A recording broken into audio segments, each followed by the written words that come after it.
Hello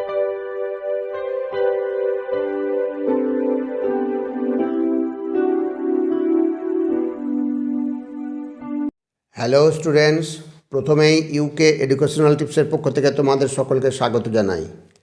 Paschimbanga উচ্চ মাধ্যমিক শিক্ষা সংসদের দ্বাদশ শ্রেণীর এনভায়রনমেন্টাল স্টাডিজ অর্থাৎ পরিবেশবিদ্যার 2024 সালের এসএকিউয়ের সাজেশান আজকের ভিডিওতে দেওয়া হয়েছে। এই প্রশ্নগুলি ভেরি ইম্পর্ট্যান্ট তোমাদের ফাইনাল পরীক্ষার জন্য। সুতরাং স্টুডেন্টস, তোমরা প্রত্যেকটি প্রশ্ন গুরুত্ব সহকারে লক্ষ্য করবে এবং তৈরি করে নেবে। এখান থেকেই তোমরা কমন পেয়ে যাবে, সে বিষয়ে কোনো সন্দেহ নেই। আর বলছি যে একটা প্রশ্ন কিন্তু এখান থেকে বাদ দেবে না, প্রত্যেকটি ভালো করে রেডি করে নেবে। আর স্টুডেন্টস, এ প্রসঙ্গে বলি, তোমরা যারা এখনও এই চ্যানেলে নতুন তারা চ্যানেলটিকে সাবস্ক্রাইব করে পাশের বেল আইকনটিতে প্রেস করে অল নোটিফিকেশানে ক্লিক করো, তাহলে আমার দেওয়া সাজেশানগুলো তোমার কাছে সবার প্রথমে পৌঁছে যাবে। আর তুমি যদি সেই সাজেশানগুলো ফলো করো তাহলে তুমি আগামী পরীক্ষায় নিঃসন্দেহে ভালো রেজাল্ট করবে, সে বিষয়ে কোনো সন্দেহ নেই। যাই হোক স্টুডেন্টস, এখন আমরা আজকের সাজেশানের প্রশ্নগুলি দেখি। Last minute suggestion 2024 environmental studies অর্থাৎ পরিবেশবিদ্যা। এই পরিবেশবিদ্যার 2024 সালের ভেরি ইম্পর্ট্যান্ট কোশ্চেনের সাজেশান আজকের ভিডিওতে দেওয়া হয়েছে। তোমরা দেখো, অতি সংক্ষিপ্ত প্রশ্নোত্তর অর্থাৎ এসএকিউ। আমি এই সাজেশানটাকে দুটো গ্রেডে ভাগ করে দিয়েছি, এ গ্রেড এবং বি গ্রেড। এ গ্রেডের প্রশ্নগুলো তোমরা অতি অবশ্যই ভালো করে করবে, এখান থেকে তোমরা কমন পেয়ে যাবে। ভারতবর্ষের জীববৈচিত্র্য হটস্পটের নাম লেখো। ভারতবর্ষে কোথায় প্রবাল প্রাচীর দেখা যায়? ভারতের কোন রাজ্যে গির অরণ্য অবস্থিত? রক্তচাপ কমানোর ওষুধ কোন গাছ থেকে পাওয়া যায়?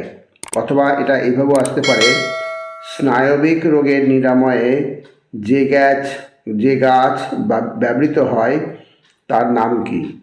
ভারতের কোথায় বৃষ্টি অরণ্য দেখা যায় তা লেখো, বা রেন ফরেস্ট। কত সালে বসুন্ধরা সম্মেলন বা আর্থ সামিট অনুষ্ঠিত হয়েছিল? স্টকহোম সম্মেলন কত সালে কোথায় অনুষ্ঠিত হয়? উভচরের বৈচিত্র্যের নিরিখে বিশ্বের মধ্যে ভারতবর্ষের স্থান কত? পরিবেশের বহন ক্ষমতা বলতে কী বোঝো? ভেরি ইম্পর্টেন্ট প্রশ্ন। ভারতবর্ষের একটি বিপন্ন বন্য পশুর নাম লেখো। জিন সমাহার কাকে বলে? ভারতবর্ষের একটি বিশ্ব ঐতিহ্যময় স্থানের নাম লেখো, অথবা এটা বিশ্ব ঐতিহ্যময় স্থান কাকে বলে, এভাবেও আসতে পারে। রেড ডাটা বুক কাকে বলে? বিজ্ঞানসম্মত নাম লেখো। এই করা তোমরা অতি অবশ্যই বিজ্ঞানসম্মত নামগুলো ভালোভাবে তৈরি করে নেবে। বট, অশ্বত্থ, নিম, ধান, আম, পাট, শিরীষ এবং একশৃঙ্গ গন্ডার। নেক্সট, ভেরি ইম্পর্টেন্ট প্রশ্ন। দিহাং দেবাং জৈবমণ্ডল সংরক্ষিত এলাকা ভারতবর্ষের কোন প্রদেশে অবস্থিত? এন্ডেমিক প্রজাতি কাকে বলে? জিনগত বৈচিত্র্য কাকে বলে? সরীসৃপের বৈচিত্র্যের নিরিখে বিশ্বের মধ্যে ভারতের স্থান কত? ম্যানগ্রোভ কনজারভেশন প্রোগ্রাম কত খ্রিস্টাব্দে গৃহীত হয়? ভারতে কত প্রজাতির উভচর প্রাণী পাওয়া যায়? মন্ট্রিল চুক্তি কত সালে স্বাক্ষরিত হয়েছিল? প্রত্যেকটা প্রশ্নই ভেরি ইম্পর্ট্যান্ট। ভারতে মোট সরীসৃপ প্রজাতির সংখ্যা কত? ভারতের মোট স্তন্যপায়ী প্রজাতির সংখ্যা কত?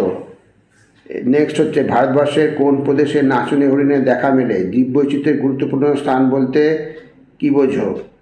নেক্সট হচ্ছে, কোন সালে ভারতবর্ষে ব্যাঘ্র প্রকল্প চালু হয়েছিল? ভেরি ইম্পর্টেন্ট প্রশ্ন। ভারতবর্ষে হস্তি প্রকল্প কবে চালু হয়েছিল? নেক্সট, IS 10500 অনুযায়ী পানীয় জলে ক্লোরাইডের অনুমোদিত সীমা কত? অথবা পানীয় জলে কাঠিন্যের সর্বাধিক অনুমোদিত মাত্রা কত?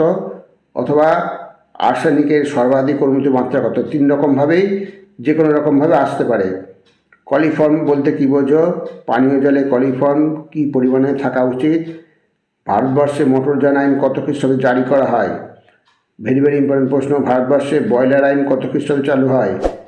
ভারতবর্ষে কীটনাশক আইন কোন সালে প্রণয়ন করা হয়েছিল? ভারতীয় বন আইন কোন খ্রিস্টাব্দে প্রণয়ন হয়েছিল? নেক্সট, বসতি এলাকায় রাতের বেলা শব্দের সর্বাধিক অনুমোদিত মাত্রা কত? শিল্পাঞ্চলের দিনের বেলায় শব্দের সর্বাধিক অনুমোদিত মাত্রা কত? পরিবেশগত সংবেদনশীল এলাকার বাতাসে সালফার ডাইঅক্সাইডের বাৎসরিক গড় ঘনত্বের সর্বাধিক মান কত?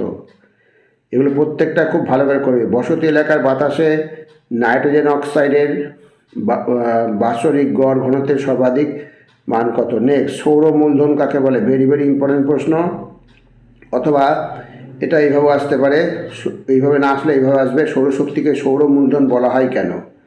পার্থিব মূলধন কি? ভেরি ভেরি ইম্পর্টেন্ট প্রশ্ন। সুস্থায়ী অর্থনীতি কাকে বলে? অথবা অর্থনৈতিক উন্নয়ন বলতে কি বোঝো? আর যদি এইভাবে না আসে তাহলে এইভাবে আসতে সুস্থায়ী উন্নয়নের একটি উদাহরণ দাও। নেক্সট, সুস্থায়ী সমাজ কাকে বলে? অথবা সুস্থায়ী জীবনযাত্রা বলতে কি বোঝো? সুস্থায়ী উন্নয়নকে বাস্তবে রূপায়িত করার উদ্দেশ্যে দ্বিতীয় বিশ্ব পরিবেশ সম্মেলনে যে কর্মসূচি গ্রহণ করা হয় তার নাম কি? এটা এজেন্ডা 21, এটা মনে রাখবে। ক্রপ রোটেশন বলতে কি বোঝো? ঝুম চাষ কাকে বলে? টাঙ্গিয়া কি? IR36 কাকে বলে? ভেরি ভেরি ইম্পর্টেন্ট প্রশ্ন। ক্রপ রোটেশন, ঝুম চাষ, এই IR36 খুব ভালো করে পড়বে। সজীব আগাছানাশক বলতে কি বোঝো? অথবা এইভাবে না আসলে পারে বলবে সজীব আগাছানাশকের উদাহরণ দাও। ভেরি ভেরি ইম্পর্টেন্ট প্রশ্ন। নীলাভ সবুজ শৈবালের উদাহরণ দাও। যদি এইভাবে না আসে তাহলে নীলাভ সবুজ শৈবালের গুরুত্ব লেখো। জৈব সারের একটি উদাহরণ দাও। অথবা জৈব সার কাকে বলে? হিউমাস কি? ভারতবর্ষে বিপন্ন প্রজাতির সরীসৃপের মোট সংখ্যা বর্তমানে কত? ম্যানগ্রোভ কাকে বলে? লটিক জল কাকে বলে? অথবা এটা এইভাবে আসতে পারে, লটিক জল না আসলে কৈশিক জল কাকে বলে আসবে, দুটোর মধ্যে যে কোনো একটা। সম্পূর্ণ নাম এগুলো খুব ভালো করে করবে, অল্প কটা দিয়েছি। NCP এগুলো সব পড়ে নেবে, দেখে নেবে, এগুলো সব করে সম্পূর্ণ নাম পড়বে। জৈব কীটনাশকের উদাহরণ দাও। এইবার বি গ্রেডে কয়েকটা প্রশ্ন দিয়েছি, যারা এছাড়া করতে পারবে, এই এ গ্রেড ছাড়া যদি বি গ্রেড করতে পারবে তারাই করবে, তাছাড়া করবে না। যারা একদম পারবে না তারা শুধু এ গ্রেডটা করে গেলেই হয়, বি গ্রেডে করার দরকার নেই। আর যারা বেশি প্রশ্ন উত্তর করতে পারবে, মনে রাখতে পারবে, তারাই শুধু বি গ্রেডটা করবে। আর বি গ্রেডে দেখো, ভারতবর্ষে একটি আগন্তুক উদ্ভিদের নাম লেখো। এর সঙ্গে বলি যে এই ডেসক্রিপশন বক্সে বিভিন্ন সালের প্রশ্নগুলোর লিঙ্ক দেওয়া আছে, সালের প্রশ্নের ভিডিওর লিঙ্ক দেওয়া আছে, ওখান থেকে তোমরা দেখে নিও। জীবাশ্ম জ্বালানির যুগ কাকে বলে? জীবাশ্ম জ্বালানি থেকে কী ধরনের দূষণ হয়? জমিতে অতিরিক্ত সেচের ফলে জমিতে কী ধরনের দূষণ ঘটে? মহাবৈচিত্র্যের দেশ কাকে বলে? লেগুম জাতীয় উদ্ভিদের নাম লেখো। সবুজ সার কী? সমাজভিত্তিক বন সৃজন কাকে বলে? জৈব সঞ্চয়ন কাকে বলে? এটা ভেরি ভেরি ইম্পর্টেন্ট প্রশ্ন। জৈব সঞ্চয়ন ঘটে এমন একটা কীটনাশকের নাম লেখো। কোন সালে ন্যাশনাল বায়োডাইভার্সিটি অথরিটি প্রতিষ্ঠিত হয়েছিল? অথবা এইভাবে আসতে পারে, কোথায় ন্যাশনাল বায়োডাইভার্সিটি অথরিটি স্থাপন করা হয়েছে? IS 10500 অনুযায়ী পানীয় জলে লোহার পরিমাণ সর্বোচ্চ কত হওয়া উচিত? অ্যাজোলা কাকে বলে?